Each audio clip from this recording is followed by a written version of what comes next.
Hello students, today we will start a new chapter, solid state, and the topic to be covered in today's video will be what are solids, types of crystalline solid, lattice, unit cell and its types. I hope you all are familiar with the term solids. You have studied about the states of matter in earlier classes too. Here we will discuss it again to recall its few properties. Solid is one of the state of matter like of other matter, like other states of matter are liquid and gases. Here we will study about this state of matter, solid. It is in this the particles are closely packed due to strong force of attraction between the particles. The force of attraction between the solid particles are strong, therefore they are very closely packed. Few property due to this arrangement is they have definite mass, volume and shape. That means they have fixed shape, volume and mass. Almost incompressible, that means you can't compress them, or compression will be like negligible. There will be very less compression between the particles of solid. They have a very low rate of diffusion. What is diffusion? Diffusion means the movement of particle from higher region to lower region, and in solid state this the rate of diffusion is very low, and melting point and boiling point is generally high in solids, but it also depends on the nature of solid, that what is the melting point and boiling point. Is it high, too high, or it's between average? These are the few properties of solid. Next we will study about the types of solids. Solids are of two types: crystalline solids and amorphous solid. What is the basic difference between both?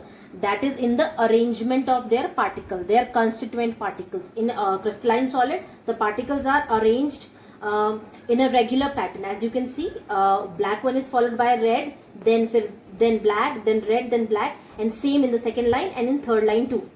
But in amorphous solid, this arrangement is irregular. There is no regular or disciplined arrangement in the constituent particles of the amorphous solid. As these properties brings many physical differences between the crystalline solids and amorphous solid. As you can see in the example of chalk and marble, both are composed of same chemical, but there is a lot of difference between their physical properties. As you can break the chalk easily, and you can't do the same with marble.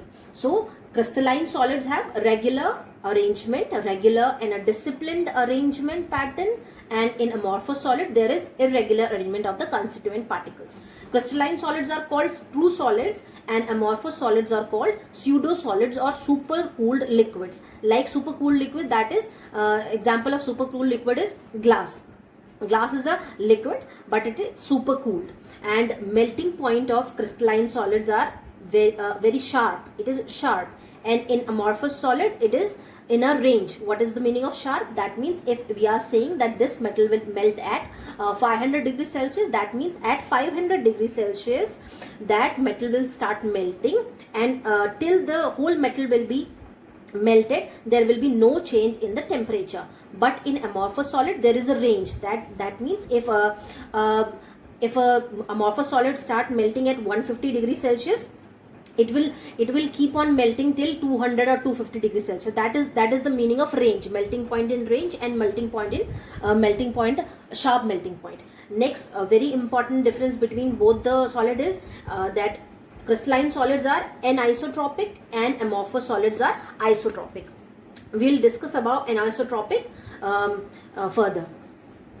Anisotropic.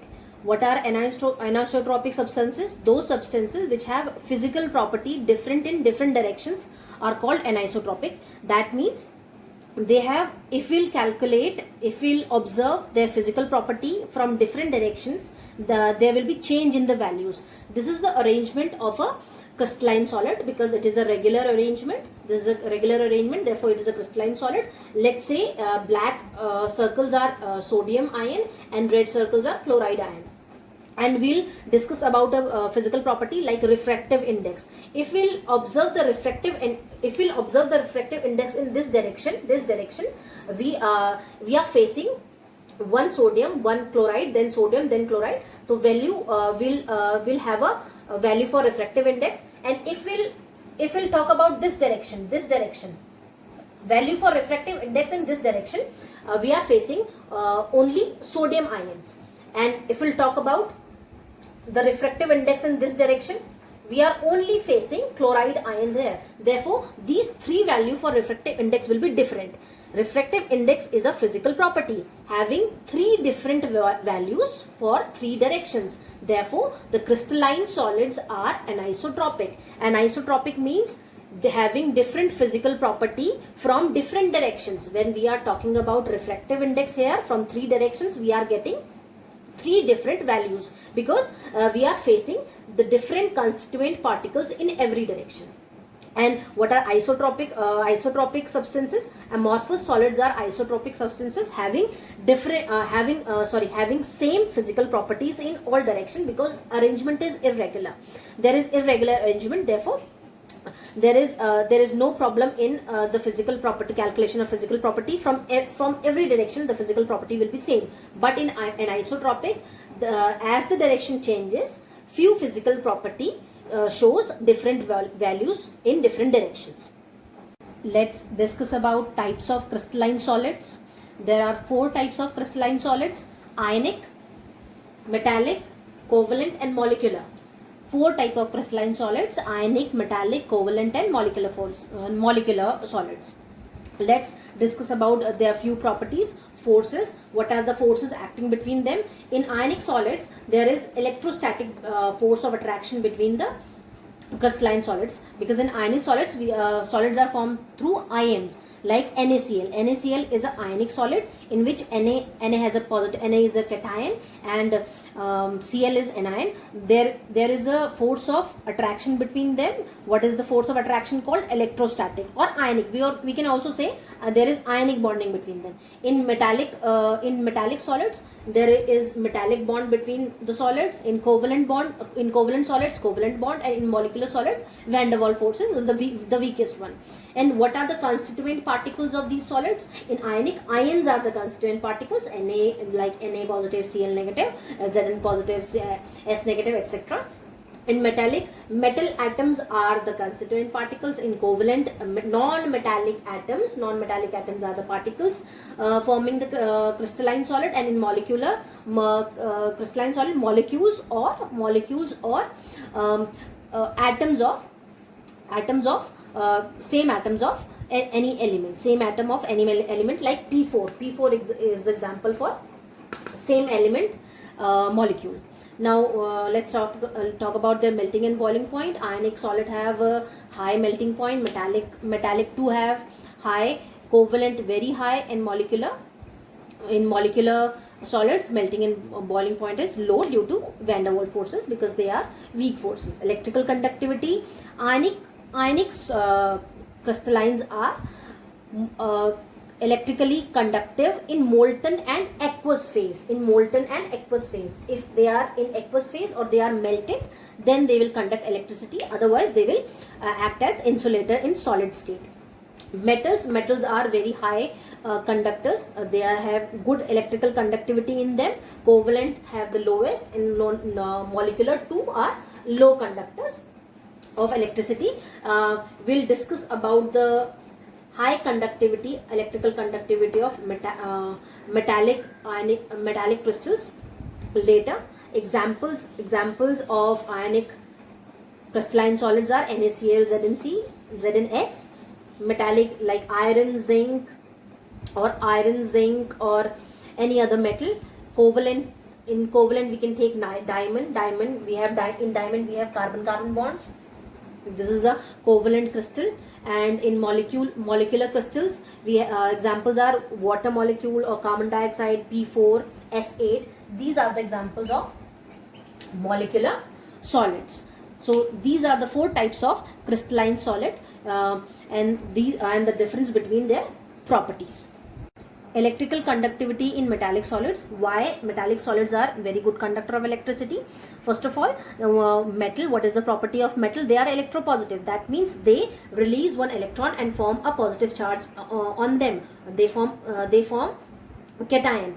This is a piece of iron in which Fe atom has released 2 electrons, and all the Fe atoms has released their electrons and formed one cation, and there is a free flow of electrons in this piece of iron. This free flow of this free electrons in this piece of iron is the cause of great conductivity of metallic solids. Metallic solids are good conductor because the electropositive metal has released electrons, and these electrons are flowing in this. These electrons are flowing in this piece of metal, and this flow of electron is the reason for the good conductivity of metallic solids. What is lattice? Lattice is a regular arrangement of constituent particle in 3 dimension. That means if we'll see to a 3-dimensional structure and regular arrangement of any solid, it is called its lattice. These are the constituent particles of any solid which are arranged regularly in 3 dimension. It is a lattice for any crystalline solid, and the center point of these constituent particles are called their lattice point. So you have to understand these terms, lattice point and lattice. Lattice is the 3-dimensional arrangement of constituent particles, and lattice point is the center of the particle, constituent particle. It is lattice point. Unit cell.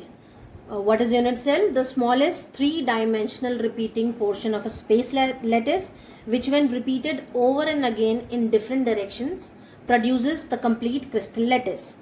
That means it is the smallest 3-dimensional structure, as you can see here, smallest 3-dimensional structure which if we'll repeat in any direction, which will repeat in this direction or backwards or in front, we'll get a complete lattice. This is a crystalline lattice. We have done, we have joined their center point, and we get a cuboidal structure. This cuboidal structure is when repeated in this direction or backwards or in front, we will get a complete lattice. So this smallest 3-dimensional unit is the smallest 3-dimensional unit which will repeat again and again to get a crystal lattice is called unit lattice. It is called unit lattice. As you can also relate it with a wall. In wall, let's say wall is a crystal lattice, and a brick is a unit cell. When brick is joined again and again, we'll get a complete wall which is a crystal lattice. Therefore, a unit cell is the smallest 3-dimensional repeating unit to get a complete crystal lattice. There are 4 types of unit cell. First, simple unit cell, which is also called primitive unit cell, face-centered unit cell, body-centered unit cell, end-centered unit cell. We'll discuss about these 4 types of unit cells in details in our next video, and that's all for the day. Thank you.